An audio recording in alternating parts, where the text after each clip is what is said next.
Welcome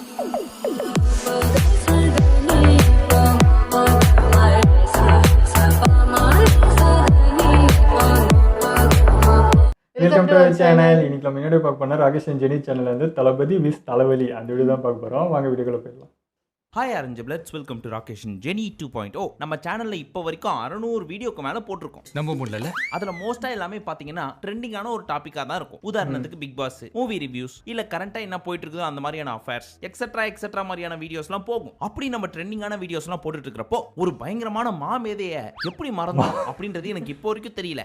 யாரு bro அது? ஒரு நாள் கண்டென்ட் கிடைக்கலன்னு சொல்லி யூடியூப் ஓபன் பண்ணி ஸ்வைப் பண்ணி மேல பாத்துக்கிட்டே போனேன். அப்போ ஒரு சில சீரியல் ப்ரோமோஸ்லாம் வந்துச்சு. சரி, இதுக்கு நமக்கு சம்பந்தம் இல்ல, இதுக்கு இதெல்லாம் பாத்துக்கிட்டு அப்படின்னு ஸ்கிப் பண்ணிக்கிட்டே போயிட்டு இருந்தேன். ஆனா ஒண்ணு மட்டும் என்ன பாரு அப்படின்னு நம்மளோட ஆர்வத்தை தூண்டுச்சு.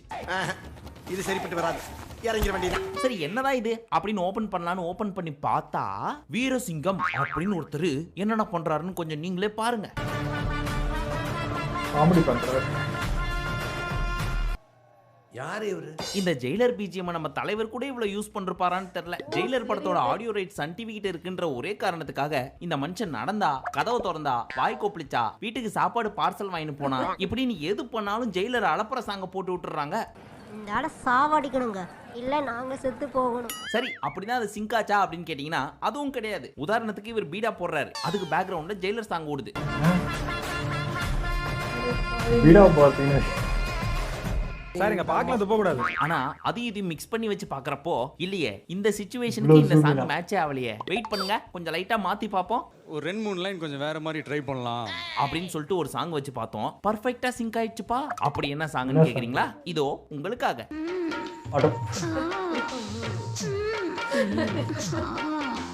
டிரைவர் பயந்துற மாட்டாரா? ட்ரை பண்ண வந்தாருன்னு தெரியல. மேபி ஜெமினி படத்துல வர்ற விக்ரம் மாதிரி ரகடா பீடாவை போட்டு வர்றப்ப மூஞ்ச வச்சிட்டு சுத்தணும்னு நினைச்சிருக்காரு. ஆனா க்ளோஸ் அப்ல எல்லாம் காமிக்கிறப்போ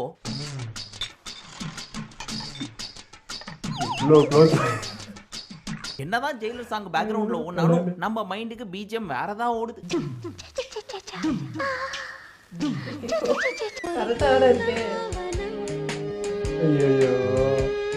இதெல்லாம் கூட பரவாயில்ல, ஏதோ பெரிய மனுஷன் ஒரு பொறுப்புல இருக்காரு அப்படின்னு சொல்லிட்டு அந்த கான்ஸ்டபிள் கேட்பாரு, வண்டி எடுக்கலாங்களா அப்படின்னு. அதுக்கு இவர் ஒரு மேனரிசம் காமிச்சிருப்பாரு பாருங்க.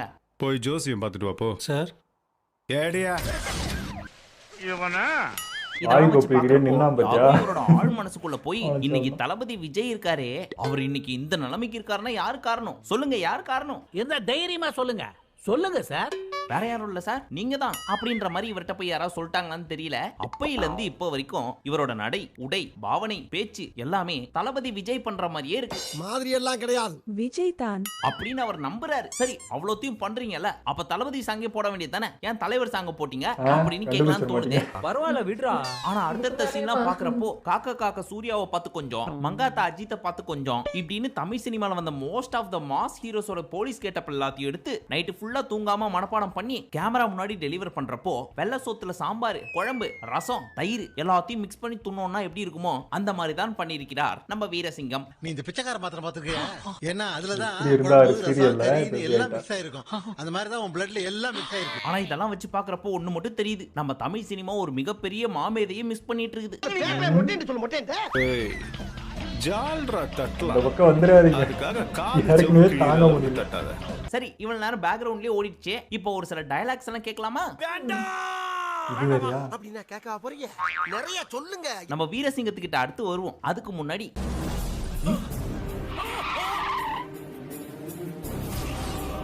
இப்பொழுது எங்கள் அண்ணன் நான் ஸ்டாப்பாக கேப்பை விடாமல் பேச போகிறார். ரெடி? ஆரம்பிங்க. ஆங்கர் வெளிய வந்துருவாரு. ஆனா பேசும்போது அதெல்லாம் படுத்துறேன். ஏங்க உங்களுக்கு ஒண்ணு அடி. ஆமா, நடுவுல வேற ஏதோ ஒண்ணு சொன்னீங்க, என்னது? சார் ஒரு கேன என்ன சொன்னாரு? என்ன சொல்ல சொன்னா என்ன சொல்லிட்டு இருக்க? நீ சாவறதா ஆத்துல குளத்துல விழுந்து சாவன் தானே கேக்குற? தற்கொலைக்கு தூண்டி விட்டுட்டு இருக்க இவரை. நியாயமா பார்த்தா நல்லா உன்னை அரெஸ்ட் பண்ண முடியும், தெரியும்ல? மூஞ்செல்லாம் 3 நிமிஷத்துக்கு மேல பார்க்க முடியல. போடா ஐயா. யோ படுவா, நீ ரொம்ப தம் கட்டற. அடங்கடா. இங்க உன் உயிர், என் உயிர், இவரு உயிர், எல்லா உயிரும் ஒண்ணுதான். இங்க நாமெல்லாம் நினைச்சாலும் ஒண்ணும் பண்ண முடியாது. விதி செட் ஆவல. விஜய் மேல பேசிட்டு இருக்காரு. விதி முடி பண்ணிருச்சு வை. நீ இல்ல நான் இல்ல, எவனாலும் ஒண்ணும் பண்ண முடியாது. போயிட்டே இருக்க. நிறுத்துங்களேன்டா. அவன் நிறுத்துற அந்த லூசுக்கு மட்டும் வந்துட்டே என்னங்க ஆச்சு உங்களுக்கு? டயலாக்லாம் இன்னும் மாசா பேசுறாரு. அப்படியா? ஆனா அதை கேக்குறப்ப ஏன் தமாசா இருக்குன்னு தான் தெரிய மாட்டேங்குது. ஓவரா பேசிக்கிட்டு இருக்கீங்க. நாடி, நரம்பு, ரத்தம், சதை இது எல்லாத்துலயுமே விஜய் விஜய் விஜய்னு ஓடின ஒருத்தனால மட்டும்தான் இந்த அளவுக்கு நடிக்க முடியும். முன்ன பொண்ண கடிக்கிறான், பின்ன வந்தா உதைக்கிறான். இவன் கேரட் என்னன்னு புரிஞ்சுக்க முடியலையே. கழுத மனசுக்குள்ள நினைச்சத பேரோட சொல்றாரு. இப்போ ஒரு அக்யூஸ்ட் அரெஸ்ட் பண்ணாரா என்னன்னு தெரியல. முதல்ல அவர் அக்யூஸ்டானே Easy தெரியல. சாவிச்சு ஏன்னா பாரு. அவரை பாக்குறப்ப அப்பாவி மாதிரி தான் இருக்குது. ஆனா இன்னும் ஒரு சிலரை பாக்குறப்ப தான் ரியல் அக்யூஸ்ட் மாதிரி இருக்குது. சரி, அப்படி அரெஸ்ட் பண்ண அந்த அக்யூஸ்ட உள்ள கூட்டு போறாங்க. அதுக்கு முன்னாடி ஏதாவது பஞ்ச் டயலாக் பேசணும் இல்லையா? வேணா இதோட நிறுத்திக்கிறோம். என்னடா நிறுத்தது? இன்னும் ஆரம்பிக்கவே இல்ல. ஆரம்பிக்கிறதுக்கு முன்னால நிறுத்த முடியும். சோ இப்பொழுது மீண்டும் அண்ணன் ஒரு பஞ்ச் டயலாக் பேசுவார். தொப்பைய மறைக்க பார்க்க கூடாது, குறைக்க பார்க்கணும். ஓகே? இவ்வளவு மோசமா நடிக்கிறேன் நான். இதெல்லாம் பாக்குறப்ப ஆரம்பத்திலே ஒரு டிஸ்க்ளைமர் போட்டிருக்கணுமோ அப்படின்னு தோணுது. அது என்னவென்றால், தயவு செய்து விஜய் ரசிகர்கள் யாரும் இதை பார்க்க வேண்டாம் அப்படின்னு. அது மட்டுமல்லாமல் வீரசிங்கம் எப்படி சீரிட்டு பேசிட்டு இருக்காரு, அந்த ரைட் சைடுல ஒருத்தர் இருக்காரு பாத்தீங்களா, அவரை வீரசிங்கத்தை பார்த்து பயந்து ஓகே சொல்லணும். பயந்து சொல்லு பாப்போம் அப்படின்னு சொன்னதுக்கு எப்படி பயந்து ஓகே சொல்றாரு பாருங்க. போலீஸ்காரருக்கு ஸ்ட்ரெங்த் ஸ்டாமினா ரொம்ப முக்கியம். Okay sir. Okay sir. Thank you sir. அப்பா.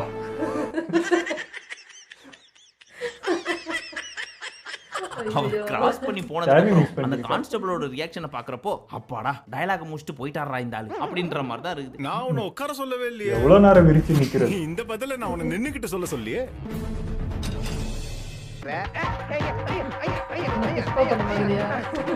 அதாவது ஒரு படத்துல மாஸ் ஹீரோ ஒருத்தர் நடிக்கிறார். அந்த ஹீரோ ஒரு மிகப்பெரிய போலீஸ். அவர் அக்யூஸ்ட ஹேண்டில் பண்ற விதத்தை பாக்குறப்போ ஒரு ஆடியன்ஸா நமக்கு என்ன தோணணும்? அப்படிதான், குத்துங்க, வெட்டுங்க, மிரட்டுங்க, டார்ச்சர் பண்ணுங்க அப்படின்னு தானே தோணணும். ஆனா இந்த வீரசிங்கம் பண்றதெல்லாம் பாக்குறப்போ அக்யூஸ்ட பாக்குறப்பதான் பயங்கர பரிதாபமா இருக்குது. ஒரு குழந்தை முஞ்சா இருக்காரு அட்லீஸ்ட்.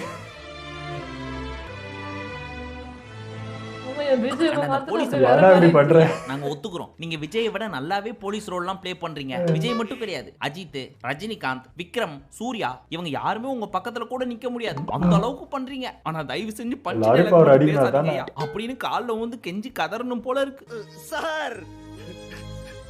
அப்படியே ஸ்டீரிங்க திருப்பி விட்டீங்க. ஆனா உண்மையிலே இந்த சீரியலை சீரியஸா உட்கார்ந்து பாக்குற பெண்கள் எல்லாருமே சிங்க பெண்கள் தான்.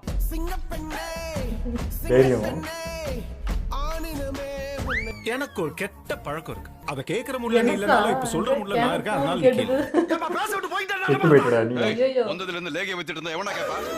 சரி, பையனை தான் போட்டு டார்ச்சர் பண்றாருன்னு பார்த்தா அப்பாவையும் கூட்டு வச்சு எனக்கு அக்யூஸ்டியா முன்னாடி உட்கார்ந்தா பிடிக்காது, நின்னா பிடிக்காது அப்படின்னு டார்ச்சர் பண்ணிட்டு இருக்காரு. யோ, உட்கார்ந்தாலும் பிடிக்காது, நின்னாலும் பிடிக்காதுன்னா என்னதான் பண்ணும்? என் பையனை முட்டி போட வச்ச மாதிரி முட்டி போடணுமா நானும் அப்படின்னு கேட்டதுக்கு என்ன பண்ண சொல்றாரு அப்படின்றத நீங்களே பாருங்க. நீங்க வண்டி போட வச்சு நீ நினைக்கிற மாதிரிலாம் ஒண்ணு இல்ல. தோப்புக்காரனை போட்டே பதில் சொல்லுங்க. இவன் பைத்தியமா இல்ல தெளிவா இருக்கிறானே கண்டுபிடிக்க முடியலையே. மிஸ்டர் வீரசிங்கம் சார், உங்களுக்கு டயலாக்ஸ்லாம் யாராவது எழுதி தருவாங்களா இல்ல நீங்களே எழுதிப்பீங்களா? இல்ல ஏன் கேக்குறேன்னா, அக்யூஸ்ட கூட்டு போய் ஒரு ஸ்பாட்டை காமிச்சு நாப்பா இங்கதான் அடி வாங்கினியா அப்படின்னு கேக்குறாங்க. அவரு ஆமா அப்படிங்கிறாரு. நெக்ஸ்ட், பரவாயில்லப்பா மர்டர் பண்றதுக்கான பர்ஃபெக்ட் பிளேஸ் தான் நீ சூஸ் பண்ணிருக்கிற. மர்டர் பண்றதுக்கு ஏத்த மாதிரி பெர்ஃபெக்ட்டான ஒரு இடத்தை தான் செலக்ட் பண்ணிருக்கேன் இல்ல?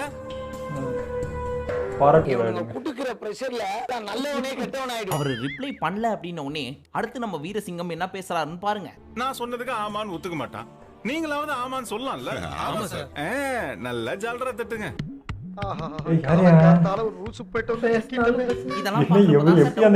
உண்மையில டயலாக் ரைட்டர்னு யாராவது இருக்காங்களா? இல்ல நீங்களா ஒண்ணு முடிவு பண்ணி இப்படி எல்லாம் பேசினாதான் ரகர்டு போலீஸ் அடுத்த இளைய தளபதி நம்ம தான் அப்படின்னு ஒத்துப்பாங்கன்றதுக்காகவே இப்படி எல்லாம் பண்றீங்களா? இப்போ நம்ம வீரசிங்கம் பயங்கரமா இன்வெஸ்டிகேஷன்லாம் பண்ணிட்டு இருக்காரு. அப்போ ஒருத்தர் அப்படியே ஒரு வீடியோ கால் பண்ணி யார்கிட்டயோ இதை போட்டு காமிச்சிட்டு இருக்காரு. இதை நம்ம வீரசிங்கம் கேஷுவலா பாத்துட்டாராமா. ஆனாலும் பெருசா கண்டுக்கல. அதுக்கப்புறம் சரி வா ஸ்டேஷனுக்கு போய் பேசுவோம் அப்படின்னு அக்யூஸ்ட கூட்டு போறார். இத பார்த்த அந்த கேமராமேன் அப்படியே அந்த பக்கம் திரும்பிட்டாரு. போயிருப்பாரு அப்படின்னு நினைச்சு கேஷுவலா அவர் திரும்ப ட்ரை பண்றப்போ என்ன நடக்குது நீங்களே பாருங்க.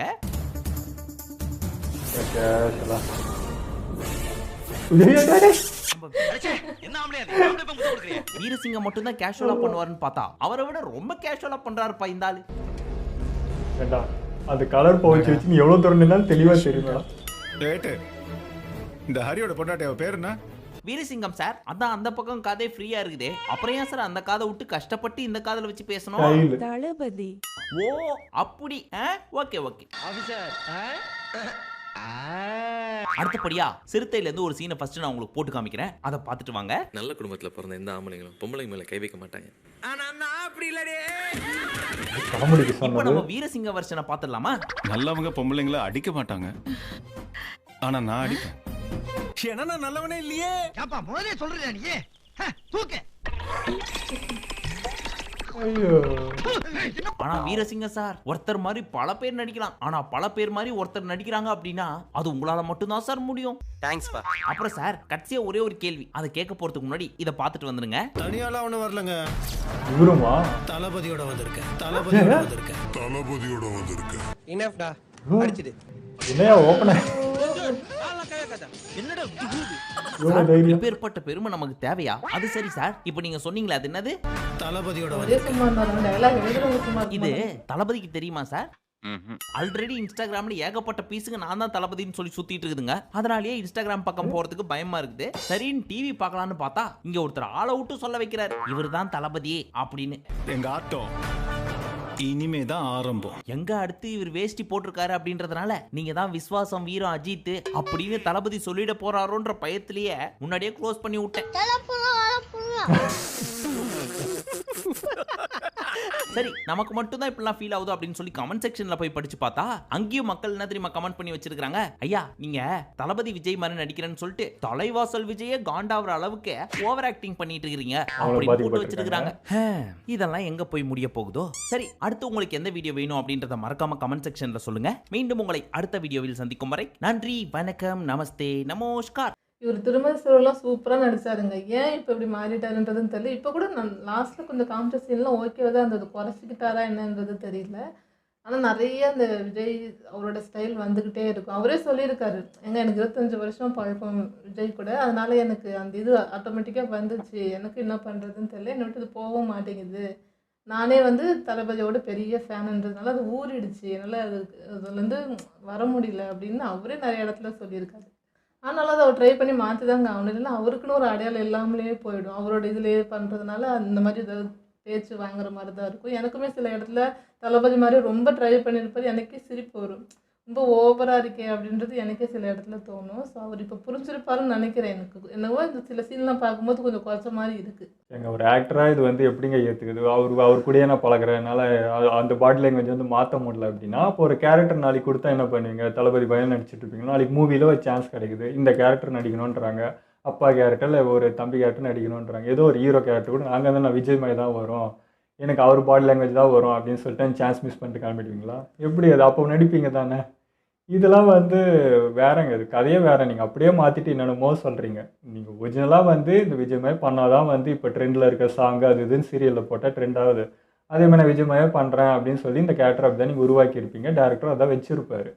அப்படியே நீங்கள் மாற்றுற மாதிரி இருக்குது. நீங்களே நான் சஞ்சீவ் இன்டர்வியூலாம் பார்த்துருக்கேன். அப்போல்லாம் அவர் என்ன சொல்லுவார்னா, கேட்டிருப்பாங்க அந்த இன்டர்வியூ அதான் கேட்டார், நீங்கள் அவரோட ஃப்ரெண்டு தானே, அது மூலிமா உங்களுக்கு சான்ஸ்லாம் கிடச்சிருக்குமே, நீங்கள் அவர் கூட சேர்ந்து பண்ணியிருக்கலாமே அப்படின்லாம் சொல்கிறப்போ, அப்படி கிடையாது, ஃப்ரெண்ட்ஷிப் வேறு இது வேறு தான் இருக்கும். அவர் தனி வழி, நான் தனி வழின்னு தான் நான் இருக்கணும், அவரோட எந்த இதுலேயும் நான் வந்துடக்கூடாதுன்னு நான் உறுதியாக இருக்கேன் அப்படின்னு சொன்னார்.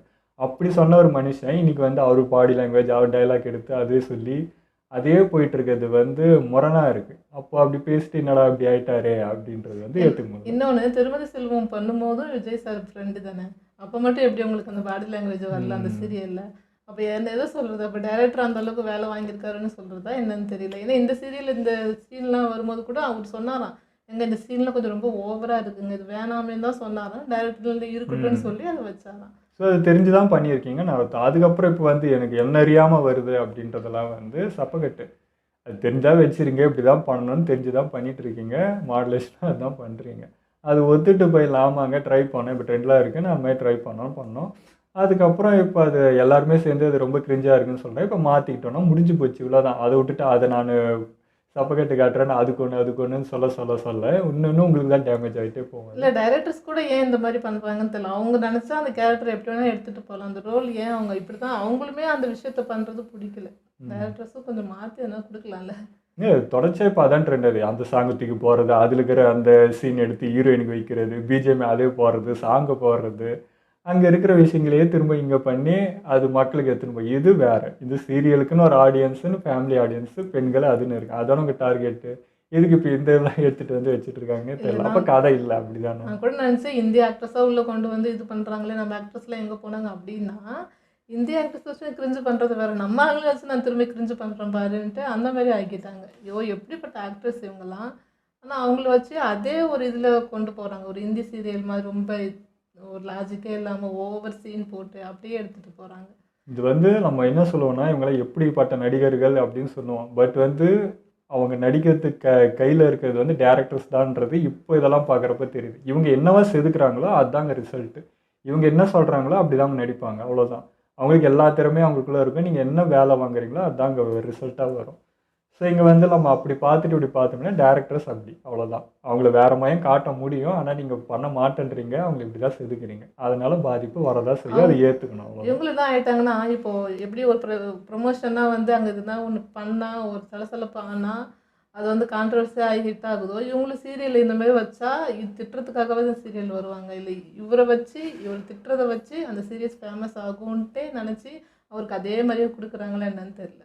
இதனால அவருக்கு தான் பேக் ஃபயர் ஆக போகுது. இவங்க கிளம்பிடுவாங்க சீரியல் முடிச்சுட்டு, அடுத்தடுத்து அவருக்கு தானே பாதிப்பு. அவராவது நோ சொல்லலாம், இல்லை வேணான்னு குறைச்சிக்கலாம், தான் ஒன்று பண்ணலாம். அவரும் அதையே பண்ணிட்டு இருக்காரு. ஸோ இது வந்து இவ்வளோ பேர் கெடுதுன்றப்போ வேணா ஸ்டெப் எடுக்கலாம். இப்படியே பண்ணால் வந்து அவருக்கும் டேமேஜு, அது ஒரு மாதிரி இருக்கும். அதுக்கு அவர் இத்தனை நாள் அந்த சீரியலில் காட்டின அந்த பேர் வந்து அவரே திரும்ப கெடுத்துக்கிற மாதிரி ஒரு இதுவாக போகுது. அது அந்த டைலாக் கூட பாருங்கள், என்ன சம்மந்தம் இருக்கா. அது வந்து எப்படி எடுத்திருக்காங்கன்னா, ஒரு சைக்கோபாத்னு என்ன சொல்கிறது, எல்லாத்துக்குமே முரணாக பேசுகிற மாதிரி ஒரு கேரக்டராக செதுக்கியிருக்காங்க. எதுக்குள்ளேயுமே ஒட்டாமல் எல்லாத்துக்குமே ஒரு பதில் டைலாக் போடுற மாதிரி. அது வேறு மாதிரி காமிச்சிருக்கலாம். இது வந்து எரிச்சல் விட்டுற மாதிரி இருக்குது. மற்ற கேரக்டராக பார்த்து பாவமாகுது, இந்த கேரக்டரை பார்த்தா தான் எரிச்சல் வருது. வில்லனை பார்த்து வரவே மாட்டுது, அது பாவமாக பரிதாபமாகுது.